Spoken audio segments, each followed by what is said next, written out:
સમાચારોમાં આગળ વાત કરીએ વડોદરામાં જી-સેકના એપ્રેન્ટિસ ઉમેદવારોના ધરણાનો આજે ત્રીજો દિવસ છે।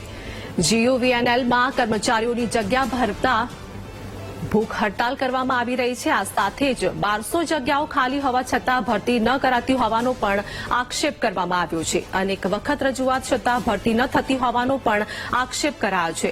એપ્રેન્ટિસના દસ્તાવેજોની ચકાસણી પછી પણ ભરતી ન કરાતા રોષ જોવા મળી રહ્યો છે।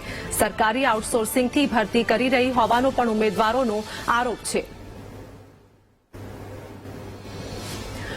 તો વડોદરાની વાત કરીએ કે સરકાર આઉટસોર્સિંગથી ભરતી કરી રહી હોવાનો ઉમેદવારો દ્વારા આરોપ લગાવવામાં આવ્યો છે।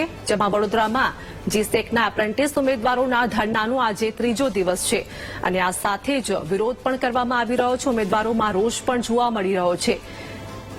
1200 જગ્યાઓ ખાલી હોવા છતાં ભરતી ન કરાતી હોવાનો પણ ઉમેદવારો દ્વારા આક્ષેપ કરવામાં આવ્યા છે। તો અનેક વખત રજૂઆત કરવામાં આવી છે છતાં ભરતી ન થતી હોવાનો પણ ઉમેદવારોએ આક્ષેપ કર્યા છે। એપ્રેન્ટિસના દસ્તાવેજોની ચકાસણી પછી પણ ભરતી ન કરાતા ઉમેદવારોમાં રોષ જોવા મળી રહ્યો છે। સરકાર આઉટસોર્સિંગથી ભરતી કરી રહી હોવાનો પણ ઉમેદવારોએ આક્ષેપ કર્યો છે।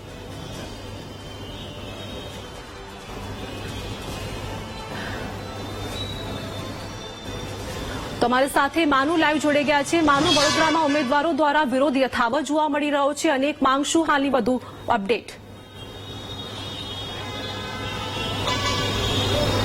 આપની મંગળવારથી આ ઉમેદવારો છે ભૂખ હડતાલ કરી રહ્યા છે।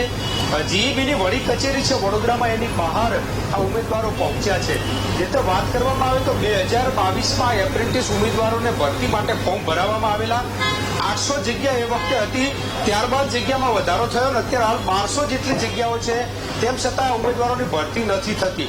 2022માં ફોર્મ ભરેલા છે અને એ ફોર્મ ભરાયા પછી ભરતી નહીં કરવામાં આવી, એના કારણે જ ઉમેદવારો આખા રાજ્યમાંથી આવ્યા છે। કોઈ ખેતીવાડી સાથે જોડાયેલા છે, કોઈ પ્રાઇવેટ નોકરી કરી રહ્યા છે। આ તમામ ઉમેદવારો અહીંયા પહોંચ્યા છે।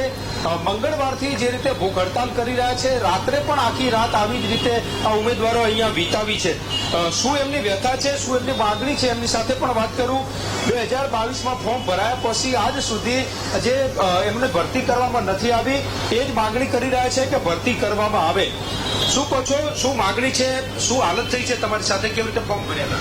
અમે 3 દિવસ થયા છે હડતાલ પર બેઠા છીએ, કોઈ અમને જવાબ મળ્યો નથી। અંદર અમને કોઈ જવાબ પણ મળતો નથી। અમે હજી પણ બેસી રહેવાના છે। જ્યાં સુધી જવાબ નહીં મળે ત્યાં સુધી અમે હટવાના નથી। કેટલા સમયથી ફોર્મ ભર્યા છે તમે, નોકરીની રાહ જોઈ રહ્યા છો? અમે 2022ની અંદર ફોર્મ ભર્યા, અમારે 3 વર્ષ થઈ ગયા છે। એટલે અમે પછી વિચાર્યું કે અમે હડતાલ પર બેસી જઈએ, અમારે કોઈ જવાબ મળ્યો નથી। એના માટે જવાબ મળ્યો નથી, હડતાલ કરી રહ્યા છે। કયા કયા વિસ્તારમાંથી આવો છો, શું જરૂરિયાત છે નોકરીની? કારણ કે 2 વર્ષથી રાહ જોઈ રહ્યા છો નોકરીની તમે। અમે ગુજરાતના અલગ અલગ જિલ્લાઓમાંથી આવી રહ્યા છીએ। અમને એવું હતું કે ભાઈ ભરતી ગવર્મેન્ટે બહાર પાડી છે, ટૂંક સમયમાં ભરતી પરિપૂર્ણ કરશે, પણ એ ભરતી બહાર પડીને અત્યારે 3 વર્ષ સમય વીતવા છતો પણ અમને કોઈ પણ મેનેજમેન્ટ તરફથી પ્રત્યુત્તર મળેલ નથી।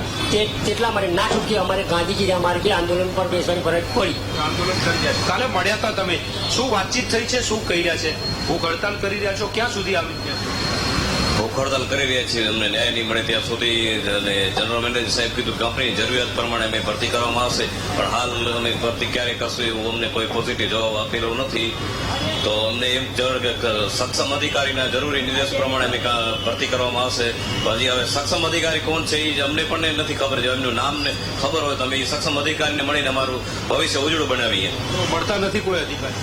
ના, નથી મળતા સાહેબ, અધિકારીઓ મળતા નથી।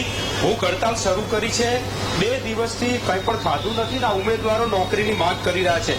રાજ્ય સરકાર એમની વાત સાંભળે, કારણ કે 2 વર્ષથી ફોર્મ ભરાય છે, તેમ છતાં હજુ ભરતી નથી કરી।